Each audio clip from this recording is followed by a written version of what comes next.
में भी ऐसी जल संरचनाएं बना के उनको हरा भरा करेंगे। मैं दोनों हाथ जोड़ के और शीश झुका के आप सबको प्रणाम करता हूं, आप सबको नमस्कार करता हूं। यह हलमा से दुनिया को सीखना चाहिए। एक जमाना था जब अगर कोई हमारा भाई बहन अपने काम में पिछड़ जाता था, कोई खेती में पिछड़ गया, खेती का काम पूरा नहीं हुआ, तो लोग कहते थे चलो निमंत्रण आया, उसको परेशान नहीं होने दें, उसकी खेती साथ मिलके करते हैं। कोई कुआं खोद रहा है और आह्वान किया हलमा के अंतर्गत, तो गांव कुआं खोदने आ गया। कोई मकान बना रहा है और आह्वान किया तो मकान बनवाने पूरा गांव आ गया। ये बड़ा परिवार, यही भारत की कल्पना है वसुदैव कुटुंबकम की, और यही है परहित सरिस धर्म। नहीं भाई, मैं इस जनजातीय परंपरा को भी सचमुच में नमन करता हूं, प्रणाम करता हूं। अद्भुत है भील भिलाला बारेला पटलिया, हमारी ये परंपरा हम भूले ना, ये परंपरा हमसे छूटे ना, बल्कि इस परंपरा से हम दुनिया को सिखाएं। देखो मेरे बहनों भाइयों, आज समय के पहले गर्मी आ गई और समय के पहले गर्मी आने के कारण फसल जितनी अच्छी पकनी चाहिए नहीं पकती। आप जानते हैं कभी खूब बारिश हो जाती है, कभी बारिश नहीं होती, कभी खूब सर्दी पड़ती है, मौसम का पूरा चक्र बदल गया। ये इसी को कहते हैं ग्लोबल वार्मिंग। और अपने प्रधानमंत्री नरेंद्र मोदी जी भी कहते हैं कि इस ग्लोबल वार्मिंग से दुनिया को बचाना है, अकेले सरकार नहीं बचा सकती। अगर हलमा जैसे कार्यक्रम में सरकार और समाज मिलकर खड़े हो जाएं तो हम दुनिया को बचाने का संदेश अपने हलमा से दे देंगे। हलमा हमको यही सिखाता है कि कैसे हम भी मेहनत करें। अभी हम और महेश जी बात कर रहे थे कि जनता की भावना और सरकार के साधन मिल जाए तो सारा काम आसान हो जाए। और मुझे खुशी है, हमने संकल्प किया है। मैं अभी महेश जी से कह रहा था, हरि जी से भी कह रहा था कि हलमा की इस परंपरा को पूरे मध्य प्रदेश में लागू करेंगे। अकेले सरकार नहीं, समाज और सरकार मिलकर काम करेगी। हम पानी बचाएंगे, जल संरचनाएं बनाएंगे, हम पेड़ लगाएंगे, और जो जरूरी काम है सरकार और समाज मिलकर करेगी। बोलियो तैयार हो आप? अरे पूछ रहा हूं, तैयार हो? हम मिलकर करेंगे। देखिए, देश ऐसे ही बनता है, समाज ऐसे ही बनता है, ऐसे ही हम आगे बढ़ते हैं। इसलिए आज मुझे अत्यंत प्रसन्नता है कि हलमा के इस कार्यक्रम में मैं उपस्थित हो पाया। अब मिलकर इस हलमा की परंपरा को आगे बढ़ाएंगे। लेकिन हलमा की परंपरा के साथ आज विकास यात्रा का भी समापन हुआ है। मुझे बताते हुए खुशी है, अभी गुमान सिंह जी दामोर आपको बता रहे थे, हमारे सांसद जी, ये विकास यात्रा काहे के लिए? इसलिए कि जनता को चल के सरकार के दफ्तर में नहीं आना पड़े। सरकार के कर्मचारी, अधिकारी और नेता सब जनता के बीच गांव में जाए, गांव में जाए, हर एक वार्ड में जाए, और वहां जनता के जो विकास के काम है उनका लोकार्पण शिलान्यास भी हो। लेकिन अगर कोई का काम रह गया है तो उस काम को वहीं के वहीं पूरा कर दें, दफ्तर में नहीं आना पड़े। नहीं तो दफ्तर में आते हैं तो समय भी जाता है, परेशानी भी होती है, और कई बार अकेले आते हैं तो अगर कोई कर्मचारी खराब हुआ तो उससे भी दिक्कत का सामना करना पड़ता है। अभी विकास यात्रा मुझे बताया गांव में गई, 375 ग्राम पंचायत के 813 गांव, 5 नगर पालिका के 78 वार्डों में 3 विकास रथ गए। और मुझे जो बताया है कलेक्टर यहाँ का बिस्तर यहाँ पे है, 18,888 आवेदन प्राप्त हुए, जिनमें से 16,854 स्वीकृत करके काम करके दे दिए गए। जनता को भटकना नहीं पड़ा, गांव में ही काम हो गए, अपने गांव में ही काम हुए। और 5,008 करोड़ के कामों का लोकार्पण और 13,181 करोड़ रुपए के 857 कामों का भूमि पूजन भी किया गया। कई तरह की जानकारियां भी आपको दी गई। लेकिन अब एक काम और होने वाला है। विकास यात्रा के बाद यहां राजस्व की कई समस्याएं हैं।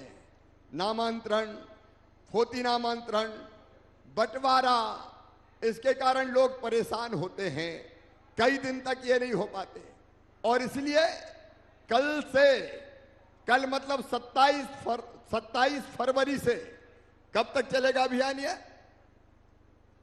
17 मार्च तक झाबुआ और अलीराजपुर में, 27 फरवरी से 17 मार्च तक आपके गांव में फिर से कैंप लगाया जाएगा और जितने काम आपके हैं रेवेन्यू के, राजस्व के, मतलब बंटवारा, नामांतरण, त्रुटि सुधार नक्शे की जितने भी काम हैं सबके सब इस अभियान के अंतर्गत किए जाएंगे। बोलो, सरकार को अपने गांव में आना चाहिए कि नहीं आना चाहिए? जोर से बताओ, आना चाहिए कि नहीं? तो आपके गांव में ही सरकार आएगी और आपके सारे काम, अब मुझे पता है अलीराजपुर में और झाबुआ में कई पीढ़ियों से बंटवारे नहीं हुए। दादा के, परदादा के जमाने से, परदादा के नाम, दादा के नाम, बेटा के नाम, पोतों के नाम सामूहिक खाता है कि नहीं? बताओ, अरे है कि नहीं?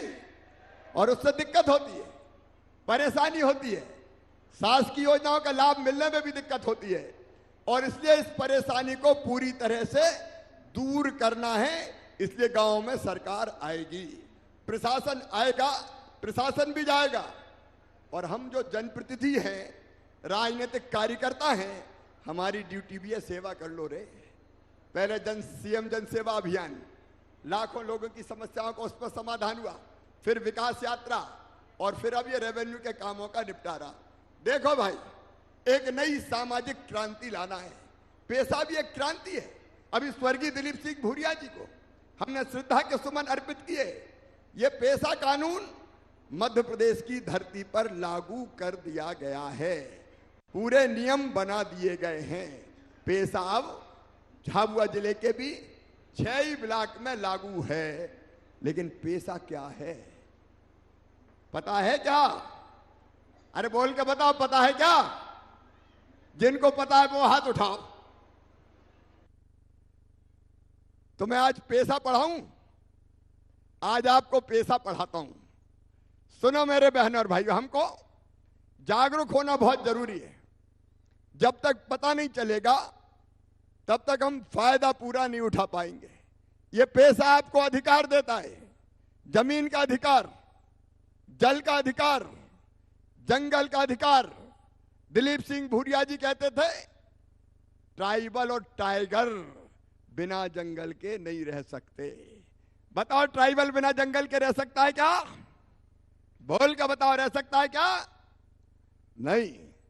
अब ये पेशा आपको जमीन का अधिकार देता है, जंगल पे अधिकार देता है, बाकी अधिकार देता है। अब मैं बड़े सरल शब्दों में आपको समझाने की कोशिश करूंगा। हमारे यहां 6 ब्लॉक में पेशा लागू है, गांव में लागू है, शहरों में लागू नहीं है। इसमें पहला अधिकार जमीन का अधिकार। इसमें तय किया गया है कि हर साल पटवारी हो और चाहे फॉरेस्ट गार्ड हो, वो आपके गांव में आएंगे, खसरा और अक्स की नकल लेके आएंगे। कौन सी जमीन किसके नाम है ये आपको बताएंगे, पढ़ के सुनाएंगे। क्योंकि धन्ना की जमीन कहीं पन्ना के नाम नहीं हो जाए, नहीं कई बार पता ही नहीं चलता और गड़बड़ हो जाती है, कोई जमीन हत्या लेता है। तो हर साल आपको पढ़ के सुनाएंगे, खसरा और अक्स की नकल दिखाएंगे और अगर उसमें कोई गलती पाई जाती है तो तुरंत ग्राम सभा तय करेगी कि ये गड़बड़ हुई है, इसमें सुधार किया जाए और वो सुधार एसडीएम को करना पड़ेगा, वो अनुशंसा देंगे। दूसरी चीज इसमें तय किया है, कोई भी प्रोजेक्ट चाहे वो सरकारी ही क्यों ना हो, जब तक ग्राम सभा अनुमति नहीं देगी तब तक कोई भी काम के लिए किसी की जमीन नहीं ली जाएगी। पहले ग्राम सभा तय करेगी कि हाँ ये दी जानी चाहिए तो ही ली जा सकती है। तो ये हमारे जमीन का अधिकार है। एक बात और, छल से, कपट के, बहला के, फुसला के अगर किसी आदिवासी भाई बहन की जमीन पर गलत तरीके से किसी ने कब्जा करने की कोशिश की या हथियाने की कोशिश की तो वो अकेला नहीं रहेगा। ग्राम सभा इसमें हस्तक्षेप करेगी और ऐसी जमीन उसको वापस दिला सकेगी। मेरे जनजाति बहनों और भाइयों, कई तरह के छल कपट चल रहे हैं, कई तरह के छल कपट। अरे आपको पता है, कई बार बिटिया से शादी इसलिए कर लेते हैं कि उसके नाम पे जमीन खरीद लेंगे। बताओ होता है कि नहीं ऐसा? कई बार ये होता है। कई बार सरपंच के चुनाव के लिए होता है। कई बार धर्मांतरण का कुचक्र चलता है, धर्मांतरण का कुचक्र चलता है। और इसलिए बहनों और भाइयों, एक बात साफ है, मध्य प्रदेश की धरती पर धर्मांतरण का कुचक्र हम नहीं चलने देंगे और छल कपट से कोई की जमीन हम जाने नहीं देंगे। पैसा भी हमको यह हक देता है, पैसा भी हमको यह अधिकार देता है।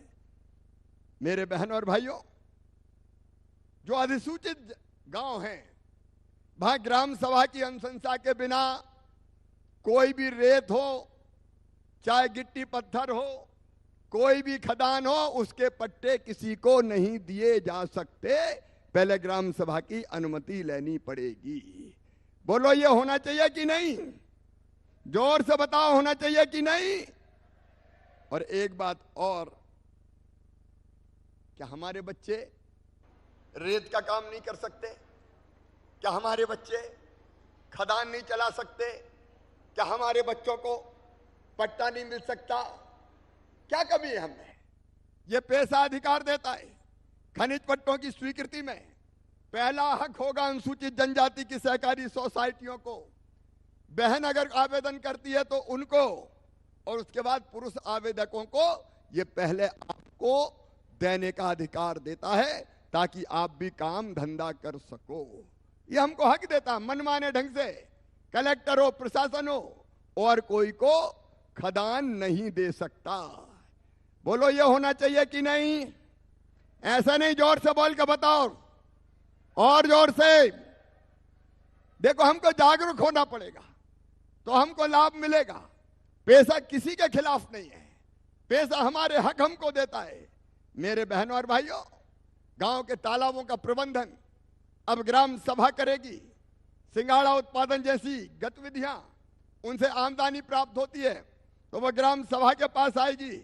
और जंगल में चाहे वो महुआ हो, अचार हो, हर्रा हो, बहेड़ा हो, आंवला हो, साल का बीज हो, हमारे यहां नहीं होता, कई इलाकों में होता है। ये जो वनोपज है वो संग्रहण करने का अधिकार, मतलब इकट्ठा करने का अधिकार, और उसको बेचने का अधिकार भी अब ग्राम सभा को दिया जा रहा है। हर जगह सरकार काय को आए भाई? हमारा महुआ, हमारे फूल हम बीने, हम बेचें, सरकार हस्तक्षेप करने वाली कौन होती है? और वैसे ही तेंदुपत्ता, बड़े इलाके में तेंदुपत्ता टूटता है, हजारों रुपए का, हजारों नहीं, हजारों, लाखों में, करोड़ों में ये संख्या है जो तेंदुपत्ता टूटता है। हमने तय किया है, फैसला किया है कि अगर कोई ग्राम सभा तय करती है कि हमारा तेंदुपत्ता हमारे गांव की सीमा का ये हम तोड़ेंगे, तो वनोपज संघ नहीं तोड़ेगा, उस तेंदुपत्ता को आप तोड़ोगे, आप सुखाओगे और आप ही बेचोगे। जो ग्राम सभा तय कर लेगी कि वनोपज संघ नहीं तोड़ेगा, हम तोड़ेंगे।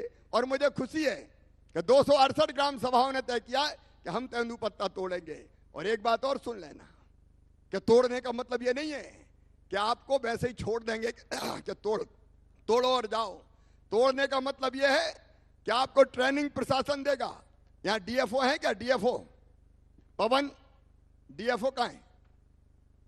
डीएफओ है कि नहीं? आप लोग भी जाओ, यहां सुनो। जिन सभाओं ने तय कर लिया, ग्राम सभाओं ने यहां तय किया क्या कुछ लोगों ने तेंदुपत्ता तोड़ने का? तेंदुपत्ता तोड़ने का तय किया है क्या ग्राम सभाओं ने? जी। कितनी? 8 ग्राम सभाएं हैं सर। अभी 8 ग्राम सभाओं ने तय किया है कि हम तेंदुपत्ता तोड़ेंगे, लेकिन ऐसा मत कर देना कि अब तुम तोड़ लो नहीं, ट्रेनिंग देना है। ट्रेनिंग दे दी सर। और जैसे कि वन विभाग तेंदुपत्ता का अग्रिम निर्वर्तन करता है, ये भी हमने कार्रवाई कर दी सर, विज्ञप्ति जारी कर दी, टेंडर कॉल कर लिए हैं और 15 मार्च तक हमें ये ग्राम सभा का पत्ता अग्रिम विक्रय हो जाएगा सर। अब सुनो, जिन ग्राम सभाओं ने तय किया उनको तोड़ने के लिए ट्रेनिंग भी दी है, और ये भी मत समझना कि तोड़वाएंगे तो मजदूरी कहां से देंगे, वो पैसा भी मामा ही भिजवाएगा, मजदूरी वो तेंदुपत्ता तोड़वाने की मजदूरी का भी, और नहीं तो पैसा ही नहीं है कहां से। बाद में जब तेंदुपत्ता बिकेगा तो हम वापस ले लेंगे और बेचने में भी आपकी मदद करेंगे। गांव का पत्ता गांव में टूटे। इस बार तो 8 ग्राम सभाओं ने तय किया है, अगली बार और ग्राम सभा तय करें, और पैसा सरकार के खजाने में नहीं जाएगा, जनजाति भाई बहन की जेब में जाएगा, ग्राम सभा के पास रहेगा। बोलो ये होना चाहिए कि नहीं? बोल के बताओ, देखो और जोर से बोल के बताओ। तो ये वनोपज का अधिकार, ये पेशा एक्ट, ये पेशा कानून हमको देता है। और केवल इतने ही नहीं, आप रेट भी तय कर सकते हैं, किस दाम पर हम बेचेंगे, वो रेट व्यवहारिक होना चाहिए, ये जरूर आप देखेंगे। लेकिन एक बात और, अगर कोई मजदूरी के लिए किसी को लेके जाएगा, तो कोई भी एजेंसी हो, कोई ले जाने वाला हो, अब ये आवश्यक कर दिया गया है कि उसको ग्राम सभा को बताना पड़ेगा कि वो कहां ले जा रहा है। नहीं, मजदूर कहीं चले गए तो बाद में दिक्कत में फंस जाते हैं। कई बार शोषण होता है, अन्याय होता है। अब बिना बताए अगर कोई ले गया तो उसकी खैर नहीं है, फिर उसको मामा नहीं छोड़ेगा। ये नहीं हो सकता कि कहीं भी ले गए और बाद में परेशान करे। ये पैसा में तय कर दिया गया है। और बाहर से भी अगर कोई आएगा तो उसको भी बताना पड़ेगा कि गांव में काय के लिए आया है, कोई गड़बड़ करने तो नहीं आया। और इसलिए पेशा में इस बात का भी प्रावधान किया गया है। एक बात और, मनरेगा और दूसरी कई योजनाओं का पैसा आता है, कई बार मास्टर रोल बन जाते हैं, काम हो जाता है और बाद में पता चलता है मास्टर रोल में फर्जी नाम लिखे हुए हैं। अब जो मजदूर इन योजनाओं में काम करेगा, मास्टर रोल ग्राम सभा में पढ़ के सुनाना पड़ेगा कि धन्नू मन्ना पन्नू कल्ला कौन कौन ने काम किया है। अगर काम नहीं हुआ और वैसे ही पैसे निकाले तो पकड़ के जेल भेज दिया जाएगा जिसने गड़बड़ की है। बोलो होना चाहिए कि नहीं? और जोर से बोलो। और इसलिए अब ये सब प्रक्रियाएं पूरी होनी चाहिए। केवल इतने ही नहीं, इसके साथ साथ ग्राम सभा को यह भी अधिकार दिया गया है कि अगर नई शराब की दुकान कोई खुलनी है तो ग्राम सभा तय करेगी कि खुलनी चाहिए तो ही खुलेगी, और ग्राम सभा तय कर देगी नहीं चाहिए तो नहीं खुलेगी। यह अधिकार भी ग्राम सभा को है। अगर कोई हमारे भाई बहनों का शोषण करता है, जरूरत से ज्यादा ब्याज लेता है, पैसा देके कई जगह संपत्ति हड़प कर लेते हैं, तो आप कोई भी ब्याज पे पैसा देने वाला एक सीमा जो तय है उससे ज्यादा ब्याज नहीं ले सकता। इसकी तरफ भी लगातार ध्यान देना है ताकि हमारे जनजाति भाई बहनों का कोई भी शोषण किसी भी हालत में नहीं हो। इसके साथ गांव में एक बात और तय किया है कि अब हमारे पटेल बैठे हैं। अब पुरानी परंपरा तो अपनी ये थी कि गांव में कोई झगड़ा है, छोटे मोटे झगड़े हो गए तो पटेल बैठ जाएं, गांव के बुजुर्ग बैठ जाएं और झगड़ा निपटा दें। अब बताओ पुलिस में जाने की जरूरत है क्या? अरे पुलिस में जाने की जरूरत है क्या? कोई जरूरत नहीं है पुलिस में जाने की। नहीं तो जरा सा झगड़ा हुआ और रिपोर्ट पुलिस में, फिर पुलिस वाले आए डंडा लेके कि तू भी चल और तू भी चल, तो परेशान होते थे। अरे पुरानी परंपरा है हलमा जैसी, गांव के बुजुर्ग फैसला करें ना, छोटे मोटे झगड़ों को निपटाने के लिए गांव में शांति और विवाद निवारण समिति बनी है। कितने गांव में बन गई मुझे बताएं, जरा माइक पे बताएं, यहां क्या बता दें, समझ लो रे भैयाओ। 774 ग्राम सभा में शिकायत एवं विवाद निवारण समिति का गठन हुआ है सर। 774 गांव में हो गया। अब आप बताओ, छोटे मोटे झगड़े के लिए थाने तो नहीं जाओगे? अरे बताओ ना, जोर से बताओ, काय को थाने जाएं छोटे मोटे झगड़े में? काय को अपना पैसा मेहनत का बर्बाद करें? छोटे मोटे झगड़ों में हम नहीं जाएंगे थाने, गांव के लोग ही गांव का विवाद निपटा देंगे। और पुलिस वाले भी इसका ध्यान रखें कि छोटे मोटे मामलों में ना जाए। हाँ, बड़ा मामला हो गया, कोई मर्डर हो गया, कोई बड़ी कानून व्यवस्था की समस्या, तो अलग बात है। तो ये सारे अधिकार पेशा में आपको दिए गए हैं और ये अधिकार देने की पहल की थी स्वर्गीय दिलीप सिंह भूरिया जी ने। मैं उनके चरणों में श्रद्धा के सुमन अर्पित करता हूं और हमारा संकल्प है बहनों और भाइयों कि हम ढंग से पेशा को लागू करके आपकी स्थिति को और बेहतर बनाने का प्रयास करें। ये मेरी प्रतिबद्धता है। पेशा सामाजिक क्रांति है, सामाजिक क्रांति। ये अपनी हालत बदलने के लिए, ये किसी के खिलाफ नहीं है। एक नहीं, ऐसी कई योजनाएं। आज बड़ी संख्या में मेरी बहनें बैठी हैं। बहनें जरा हाथ उठाओ, कौन कौन है बहन? बहन हाथ उठाओ, मेरी बहनें जो बैठी हाथ उठाओ जरा पीछे तक। तो सुनो बहनों, अभी तक तो मामा ने लाडली लक्ष्मी योजना बनाई थी, अब एक योजना और बनाई है, पता है कि नहीं? अरे पता है कि नहीं? कौन सी बनाई है? जोर से बताओ, कौन सी बनाई है? लाडली, फिर जोर से बताओ, लाडली, लाडली बहना। अब ये कौन कौन बहन को पता लाडली बहना योजना? हाथ उठाओ जिनको पता है वो। अच्छा, मैं अब वो भी समझा देता हूं। अब आया है मामा तो काम ही हो जाए ना थोड़ा सा। देखो, हमने तय किया है मुख्यमंत्री लाडली बहना योजना। इस योजना में तय किया है कि हमारी गरीब बहनें, निम्न मध्यम वर्गीय परिवार की बहनें, 2.5 लाख रुपया तक की आमदनी जिनकी साल में है वो बहनें, या 5 एकड़ से जिनके पास कम जमीन है वो बहनें। मैं जानता हूं कि जब तक बहनें सशक्त नहीं होगी तब तक परिवार भी सशक्त नहीं होगा। बहनों का आर्थिक रूप से सशक्त होना जरूरी है।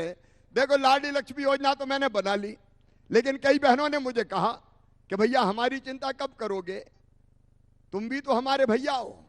सगा भाई साल में एक बार हमारे घर आता है या हमको ले जाता है मायके, राखी बंधवाता है और कोई ना कोई उपहार देता है, पैसा देगा, कपड़े देगा, कोई ना कोई चीज देता है।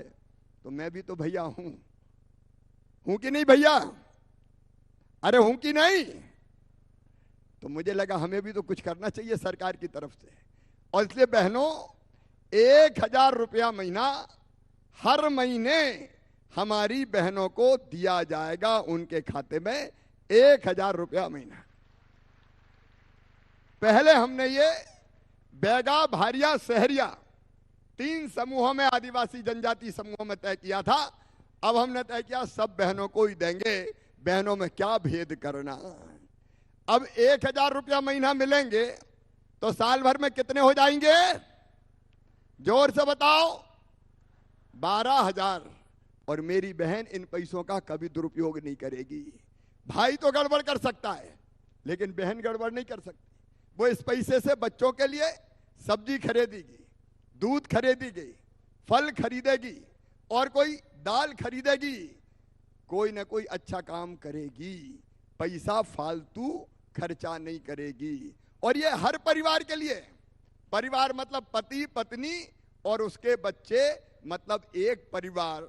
अब एक घर में अगर 2 बहू है तो कितना मिलेगा? अरे हिसाब लगाओ, कितना मिलेगा? 24,000। और किसान अगर परिवार है तो प्रधानमंत्री जी देते हैं 6,000। किसानों को देते हैं कि नहीं? 6,000 रुपया साल। और मुख्यमंत्री देते हैं 4,000। कुल मिला के हो गए 10,000। तो ये 10,000 और मिल गए तो कितने हो जाएंगे? 34,000। देखो ये योजना परिवार की हालत बदल देगी और मुझे पूरा विश्वास है कि इसके कारण कुपोषण का अंत हो जाएगा। बहनें अच्छे काम में ये पैसा खर्चा करेगी। यह है मुख्यमंत्री लाडली बहना योजना। मुझे पूरा विश्वास है कि ये योजना आपके परिवार की हालत बदलेगी और 5 मार्च से इसके आवेदन गांव-गांव में भरवाना शुरू होंगे। आपको कहीं नहीं जाना, आपके गांव में ही टीम आएगी, वहां आवेदन भरेगी और आपका नाम लिखेगी। ये मार्च और अप्रैल में आवेदन भरे जाएंगे, मई में जांच होगी और 10 जून से बहनों के खाते में, जो गरीब बहनें हैं, पैसा आना शुरू हो जाएगा। अच्छी योजना है कि नहीं? अरे बोल तो दो मेरी बहनों, अच्छी है। तो अब ये सब योजनाएं आपके सहयोग से लागू करना है। देखो भारत के प्रधानमंत्री हैं श्रीमान नरेंद्र मोदी जी, ऐसा यशस्वी नेता जिन्होंने पूरे भारत की तस्वीर बदल दी है। गरीब को राशन हो, गरीब को मकान हो, गरीब का इलाज हो, ये भारतीय जनता पार्टी करती है, कभी दूसरी पार्टी नहीं करती। कोई कांग्रेस जैसी पार्टी ने कभी नहीं किया। ये सारे काम प्रधानमंत्री जी के नेतृत्व में हो रहे हैं। राज्य की सरकार भी एक नहीं अनेकों योजनाएं चला रही है। मैं आज उन योजनाओं के बारे में नहीं बताऊंगा, क्योंकि जब कांग्रेस के बीच में सरकार आई थी तो संबल जैसी कई योजनाएं बंद कर दी। संबल बंद कर दी। हमने तय किया था कि बेटा बेटी के जन्म के पहले और बाद में 4,000 और 12,000 रुपया बहनों को देंगे, वो उन्हें बंद कर दी। तीर्थ दर्शन बंद कर दी, सारी योजना बंद कर दी थी। अब फिर सारी योजनाएं फिर से चालू। मोदी जी के नेतृत्व को हम प्रणाम करते हैं। ऐसे यशस्वी प्रधानमंत्री जो भारत को बहुत आगे ले जा रहे हैं और जनजाति के कल्याण में भी लगातार जुटे हुए हैं। मेरे बहनों और भाइयों, एक बार मैं फिर इस हलमा उत्सव में आपका स्वागत करता हूं, अभिनंदन करता हूं और एक ही अपील करता हूं कि हम सब मिलकर साथ अगर काम करेंगे, मतलब सरकार, भाजपा की सरकार और आप, हम सब मिलकर अगर काम करेंगे तो योजनाओं को भी ढंग से लागू करेंगे और अपने परिवार की हालत भी बदलेंगे। जनता आगे बढ़ेगी और अपना क्षेत्र और प्रदेश भी आगे बढ़ेगा। तो मैं केवल इतनी कहता हूं कि जैसे हलमा की भावना है कि मिलकर काम करो, दूसरों की मदद करो। आज मैं हलमा केवल सार्वजनिक कामों के लिए नहीं, पानी के लिए, पेड़ के लिए, जल जमीन जंगल के लिए तो शिव गंगा महेश जी काम कर ही रही है, उसमें सरकार भी सहयोग करेगी, आपके साथ मिलकर काम करेगी। लेकिन उसके साथ साथ सरकार की योजना लागू करवाने में भी सरकार और प्रशासन एक हो जाएगा, जनता और प्रशासन एक हो जाएगी। मुझे उसमें भी आप सबका साथ चाहिए। बोलिए, सबका साथ मिलेगा? जोर से बोलो, मिलेगा? अरे अपनी सरकार और अपना प्रशासन हम मिलकर काम करें ना। अब रेवेन्यू के लिए जब हमारी टीम जाएगी तो गांव के लोग मदद के लिए आए। कैसे खाता अलग हो सकता है, कैसे नामांतरण हो सकता है, कहीं कोई विवाद है तो कैसे मिट सकता है। और योजनाओं को लागू करवाने में भी हमारे कई सीएम जन सेवा मित्र हमने पंचायतों में भेजे, वो भी मदद करेंगे। भारतीय जनता पार्टी की सरकार भी आपकी मदद करेगी और आप भी आपकी मदद के लिए आगे आए। एक नया इतिहास रचें, एक नई क्रांति के प्रशासन और जनता मिलकर साथ काम करेगी और अपने क्षेत्र को आगे बढ़ाएगी, अपने गांव को आगे बढ़ाएगी। इसमें आप सबका सहयोग चाहिए। एक बार फिर मैं आपसे पूछ रहा हूं, सब मिलकर साथ चलेंगे? जोर से और जोर से। तो आइए अपने अपने स्थान पर खड़े हो जाइए, संकल्प लेंगे। ये जनता की सरकार, अपना प्रशासन, अपने जनप्रतिनिधि और सामाजिक कार्यकर्ता सब मिलकर काम करेंगे। और ये संकल्प लेने के लिए मेरे साथ दोनों हाथ ऊपर उठाइए, दोनों मुट्ठी बांधिए और भारत माता की जय बोल के संकल्प लीजिए। संकल्प में कर्मचारी अधिकारी भी शामिल होंगे कि हम सब जनता की सेवा जनता के साथ मिलकर करेंगे। तो उठाइए दोनों हाथ, बांधिए दोनों मुट्ठी और बोलिए, भारत माता की, भारत माता की, भारत माता की। राम राम, धन्यवाद। आज ये अलग कार्यक्रम, एक रोड इनने बताया है, मैं देख लूंगा, और बाकी भी झाबुआ की नगर पंचायत पालिका ने और बाकी लोगों ने रोड के काम और बाकी विकास के काम दिए हैं, इनको भी हम आगे बढ़ाएंगे, क्योंकि मैं कभी झूठ नहीं बोलता कोई भी, इसलिए इनका एस्टीमेट वगैरह बनवा के और उसके बाद फिर पैसे की व्यवस्था करके मेघनगर बढ़ावली और उनका करेंगे। अरे ऐसी मत दिखा भाई, ये कोई तरीका थोड़ी है। तो ये हम जितने काम दिए हैं उनको भी हम देखेंगे। बहुत बहुत धन्यवाद। धन्यवाद। ये थे हमारे ऊर्जावान यशस्वी मुख्यमंत्री जी माननीय शिवराज सिंह जी चौहान। इनका उद्बोधन हमने सुना। तेंदुपत्ता, लाडली बहना, पैसा एक्ट आदि मध्य प्रदेश शासन की योजनाओं से हम सबको अवगत कराया। अब मैं आमंत्रित करना चाहूंगी विकास का जतन हलमा की सहयोगी संस्था शिव गंगा के संस्थापक पद्मश्री महेश जी शर्मा को इन्हीं पंक्तियों के साथ कि वे आए और अपना उद्बोधन दें। सरिता से सीखा है हमने पल पल बहते जाना, ज्योतित रहना ज्योतित करना पहला कर्म हमारा है, पहला कर्म हमारा है। माननीय श्री महेश जी शर्मा।